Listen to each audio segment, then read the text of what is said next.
अबे टकले, मैंने गुस्से में उसे चाकू मारने को कहा तो तू तो सच में उस पे चढ़ गया। अगर उसे कुछ हो जाता तो मुझे जेल जाना पड़ता। हाँ। अपना ये दिल दिमाग की कहाँ सुनता है? एक बात पूछो, बुरा नहीं मानेगा? हाँ, पूछिए। इतनी बुरी शक्ल लेकिन इतना अच्छा नाम, बदल डाल।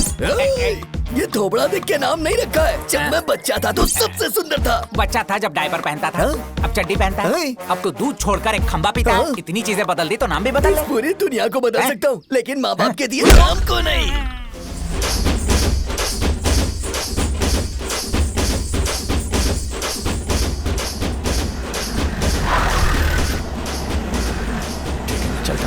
नहीं, घर के अंदर चलो ना।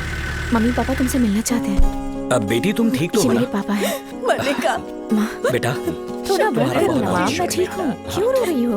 आजा। आ गए बेटा तुम। इन्होंने मदद की। तुमने मेरी बच्ची की जान बचाई। भगवान तुम्हें सारी खुशियाँ दे। अरे दादाजी, क्या उतारो। आप क्या कर रहे हैं? मेरे पैर क्यों छू रहे हैं? ईश्वर का अवतार लेकर हमारी बेटी की रक्षा की तुमने। तुम्हारी माँ जहाँ भी हो खुश रहे।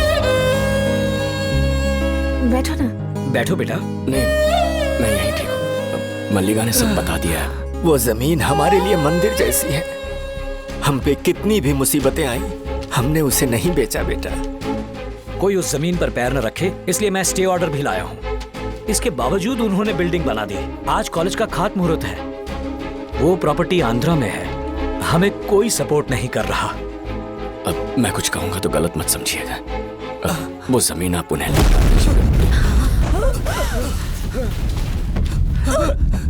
संभालो इसे। क्या हुआ इसे? देखो।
सर इस स्टे ऑर्डर में साफ साफ लिखा है जब तक केस का फैसला नहीं हो जाता कोई भी इस जगह में पैर नहीं रख सकता।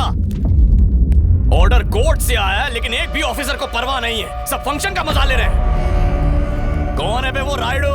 तू है क्या? ए, ज़बान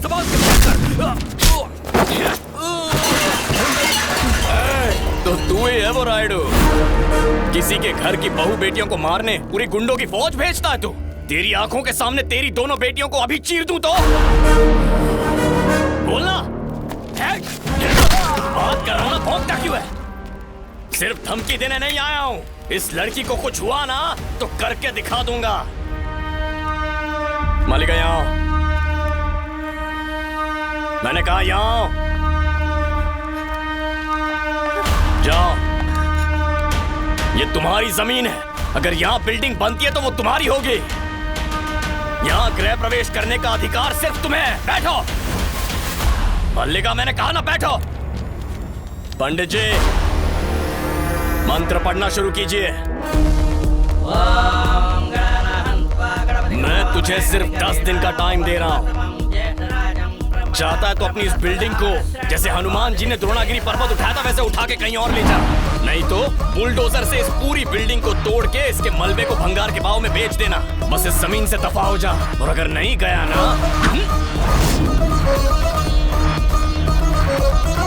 पंडित जी, पवित्र अग्नि में आखिरी आहुति किसकी देने वाले थे?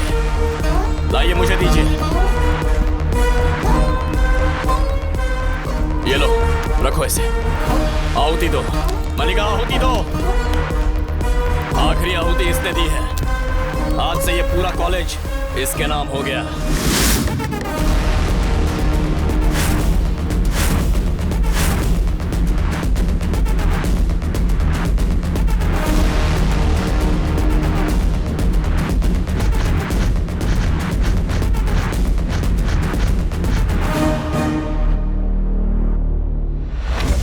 उन्हें हर कीमत पे वो जमीन चाहिए। इतने हमलों के बाद भी आप झुकने को तैयार नहीं है। लेकिन वो लोग मल्लिका को क्यों मारना चाहते हैं?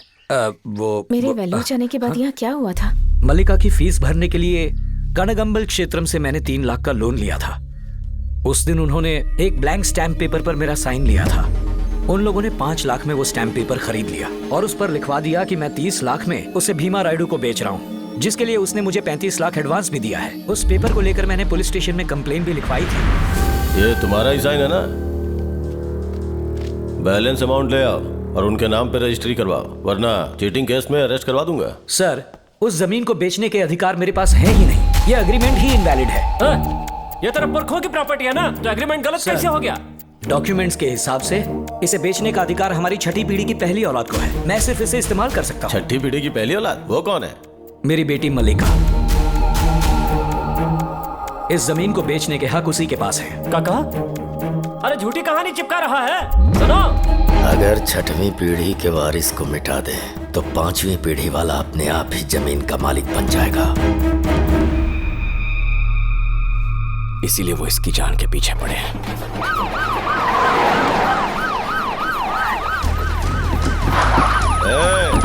तू ही रत्नम है क्या? हाँ सर। चल जीप पे बैठ। किस लिए? रास्ते में चलते 4 लोगों पे जानलेवा हमला किया और भीमा रायडू की कार उसके घर से चुराई, इसलिए। अरेस्ट वारंट लाए हो क्या? लाया हूँ ना, मेरे पास ही है, दिखाता हूँ। रत्नम, कौन है ये लोग और यहाँ किस लिए आए हैं? मुझे अरेस्ट करने के लिए आए। मैंने वारंट मांगा तो गन दिखाकर डराने लग गए। तेरी तो बिना किसी ऑफिशियल परमिशन के बॉर्डर पार करने की हिम्मत कैसे हुई? हम आंध्रा पुलिस है, इज्जत से बात करो। हाँ?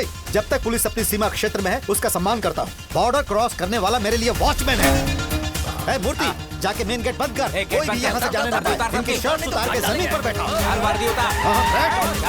चल निकाल। अरे देख क्या रहा है? क्या? चल उतार ना। अपने गन्स की गर्मी दिखा रहा है। सबक सिखाओ इन्हें।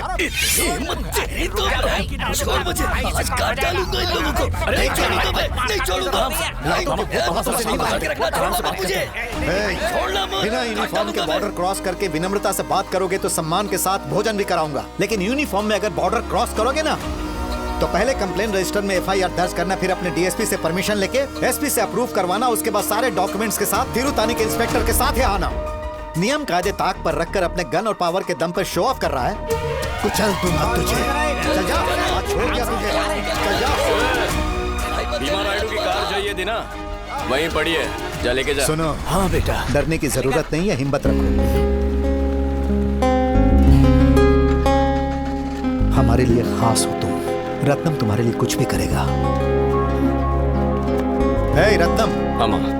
मेरे पास बहुत लोग हैं, अपने लड़के यहीं रुकेंगे। ठीक है मामा। अब ये इनकी प्रॉब्लम नहीं है, हमारी फैमिली की प्रॉब्लम है। हे महेश भैया यहीं पर रुकना ठीक है भैया। और इनकी हिफाजत ठीक है करना। भैया। तो फिर मैं चलूं? हाँ हाँ भैया जाइए। अबे टकले, मैंने गुस्से में उसे चाकू मारने को कहा तो तू तो सच में उस पर चढ़ गया। अगर उसे कुछ हो जाता तो मुझे जेल जाना पड़ता। हाँ। अपना ये दिल दिमाग की कहाँ सुनता है। एक बात पूछो, बुरा नहीं मानेगा? हाँ, पूछिए। इतनी बुरी शक्ल लेकिन इतना अच्छा नाम, बदल डाल। ये थोबड़ा देख के नाम नहीं रखा है। जब मैं बच्चा था तो सबसे सुंदर था। बच्चा था जब डायपर पहनता था, अब चड्डी पहनता है। अब तो दूध छोड़कर एक खंबा पीता है। इतनी चीजें बदल दी तो नाम भी बदल ले। पूरी दुनिया को बदल सकता हूँ, लेकिन माँ बाप के दिए नाम को नहीं। भाई बोले भैया। किराए पर रहने की जगह चाहिए। कितनी बड़ी चाहिए भैया? वैसे कोई बड़ी जगह नहीं चाहिए। हाँ। तबेला या गोदाम हो तो भी चलेगा। हाँ ढूंढ लूंगा भैया। और वहाँ मेन रोड पे ना एक छोटा सा ढाबा है। अपने सारे पंटर अब वहीं से ठीक है भैया। अपना खाता चलता है उधर, सब लोग बिंदास ठीक है खाओ। ठीक है भाई। पापा, रत्नम अपने दोस्तों के लिए किराए का घर ढूंढने की बात कर रहा था। ऊपर के कमरे खाली पड़े हैं ना, हमारी हेल्प करने के लिए रुके हैं तो किसी और के घर में रहेंगे तो अच्छा लगेगा। दिन के 24 घंटे 2 आदमी हथियार लेके घर के मैं पास बिना चले। सोए 24 घंटे ड्यूटी दूंगा। तू मेरे साथ रहे। बता था मुझे। चुप रह। चुप ही तो हूँ। मूर्ति भैया, मेरे साथ ऊपर चलेंगे क्या? हाथ में झाड़ू लेके मुझे खोमचे में क्यों बुला रही हो? अब किराए का घर लेने की कोई जरूरत नहीं है, यहीं ऊपर रह सकते हैं। क्या? कमरे की सफाई करनी है, आपकी मदद चाहिए। ए मल्लिका, तुम्हारे दादा जवानी में छुप के यहाँ सुट्टा मारते थे। कमरा ठीक है ना भैया? कमरा तो चकाचक है। हम पे कुछ ज्यादा भरोसा नहीं कर रही हो तुम। क्यों? एक भूत को अपने शीश महल में रहने का इनविटेशन दोगे तो भी यहाँ सब चीजें तोड़कर कब्रिस्तान में चले जाएंगे वापस। कब्रिस्तान में क्या करेंगे? ठीक 8 बजे क्वार्टर खोलेंगे, फिर 9 बजते ही नियम से अद्दा खोल देंगे और ठीक 10 बजे खुलता है अपना खंबा। फिर उल्टी करेंगे। तुम्हारे बापू ने टोका तो उनका सिर फोड़ देंगे। कौन सी ड्रिंक पसंद है? जिस दिन जेब गरम होना तो एलीट शॉप से विलायती लेके डिसेंसी से पिएंगे। और जिस दिन गर्म ना हो? बिना संडास वाले देसी बाहर जाएंगे, एक हाफ आमलेट ऑर्डर करेंगे, कोई ऑरेंज वाला ठर्रा पिएंगे, 3 दिन तक आलसी कुत्ते की तरह सोते रहेंगे। आज के बाद हर रोज मैं 2 बोतल लेकर आऊंगी। क्या बोल रही हो? एंजॉय। ए मैडम सुनो, जो मुझसे कहा ना किसी और से मत कहना। वो नीचे जो खड़ूस रत्नम बैठा है ना, गलती से भी तुम्हारी बात सुन ले, टूटी बोतल मेरे गले के आर पार कर देगा। मत कहना। एकदम शांत गांव है और फैमिली भी अच्छी है। उन्होंने अपने घर में हमें रहने की जगह दी है। तुम में से कोई पी के आया ना तो मार डालूंगा एक एक को, ध्यान रखना। कुछ चाहिए था? आज से बाहर जाकर खाना खाने की जरूरत नहीं है। मम्मी अरे सबके नहीं लिए नहीं, खाना उसकी बना कोई देगी। जरूरत नहीं है। उनसे मेहनत मत करवाओ। जब यहाँ रह ही रहे हैं देखो तो... मैं अभी बता देता हूँ, एक दिन तुम्हारे घर में आके खाना खाऊंगा, लेकिन उस दिन खाना भी मैं ही बनाऊंगा, फिर पेट भर खाएंगे।